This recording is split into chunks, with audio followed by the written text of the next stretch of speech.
Hey guys, Coach Marcelo with Fire Nice Nutrition and Fitness. I want to talk to you guys today about eating for performance. So we have a big event coming up tomorrow. We have the Milan Sprint Triathlon. Hopefully a lot of people are joining in this event. It's a pretty cool event. You got a run, bike, swim combination.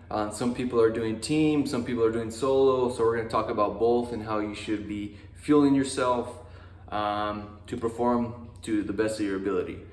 First thing I want to do is debunk kind of an old school way of doing things. I know a lot of times when big races are coming up, a lot of people would carb load, okay? So the night before they'd eat, 2 big old plates of pasta or try to get as many carbs as possible in. That's totally false. Do not do that. That's going to cause you a whole lot of issues the following day.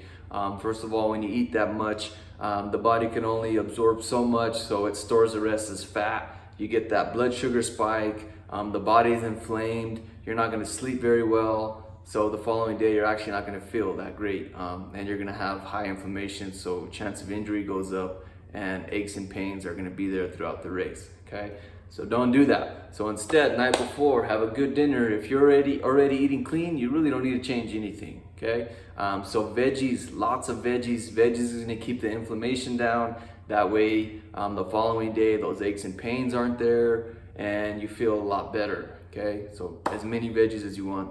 Carbs, yes, we do need carbs for the fuel, but we want to eat some clean carbs. So you're looking at sweet potatoes, brown rice, quinoa, stuff like that, but you still want to keep those in moderation. You don't need a bunch of that. So maybe a half a sweet potato, maybe a half a cup of quinoa, that's plenty. That's enough for your body to use for fuel but not store as fat.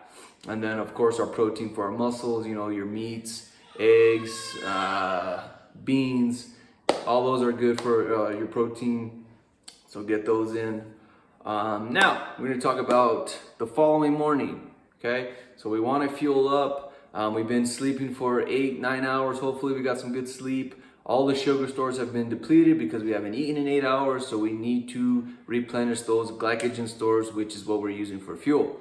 Again, you don't need to eat a ridiculous amount of carbs for that. The body can only store so much, so we want to get good clean carbs again. So your fruits are going to be good carbs. Old-fashioned oats, those are great for the glycogen stores. Again, in moderation, one cup of fruit, 1.5 cups of fruit is fine. A half a cup of oatmeal, that's fine. That's all enough. And then you want to get a good protein in, so eggs are always my go-to there. And then again, veggies. Veggies is, you can't overdo it on veggies, so get those veggies in to keep the inflammation down. Now, timing-wise, you don't want to stuff yourself and then go right into a race. You're going to be full, you're going to be bogged down, you're not going to perform very well. So I think the race starts at 8. So if you're a soloist and you're starting at 8, or if you're doing the run and you're starting at 8, you want to give your body time to digest the food, but have the glycogen stores where you want them. So my advice, 2 hours before, get up, have a good breakfast, okay? That gives your body time to digest it. By the time the race starts, you're feeling good and you're ready to rock. Don't forget to hydrate, okay? Very crucial. Get your water in. Make sure you're hydrated before you start to avoid the cramps. You're gonna be sweating a lot, so you need to be hydrated before you should even start this, as soon as possible, not 10 minutes before the race and chug a bunch of water. That's not gonna do you any good. So start right away. Now, during the race, so it's a little different here if you're doing it solo or if you're on a team. If you're on a team, you're only doing one leg, maybe just a bike, maybe just a run, or maybe just a swim. You don't really need any extra fuel. If you had that breakfast, that is gonna get you through each portion. So each portion, it's probably not going to be any more than 30-40 minutes. Your body can use those glycogen stores for that amount of time. It's not that difficult, and it's very efficient, so that's plenty. Soloists, now you're moving for a little bit longer. You're looking at 2 hours or so, 2-3 hours, depending on where your fitness is, but that amount of time you do need to refuel. So my advice would be between stations. If you start with a run, before you take off on the bike, you need to refuel.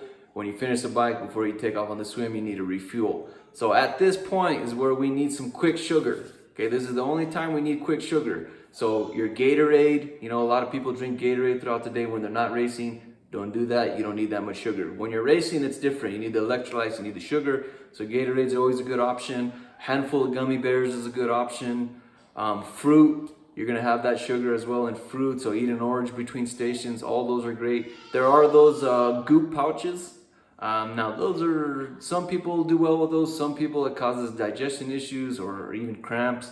So I really don't recommend those. I would just say Gatorade and maybe some fruit would be my go-to. So there's some good tips. So before and during the race. Now post-workout, you also want to start recovering as much as possible. That way you're not beat to hell the next day. So right away you need to replenish those glycogen stores again. So again, fruit is going to be a good thing to go to there. And then some protein, you know, if you have some protein powder, get your protein and your fruit in as soon as possible. As soon as you finish the race, start rehydrating again. And then maybe 2 hours later, have yourself a meal like we talked about with some good protein, a bunch of veggies, and some good clean carbs. Okay? Well, I hope that helped, and I hope to see a lot of you guys there tomorrow. Have fun, and we'll see you soon.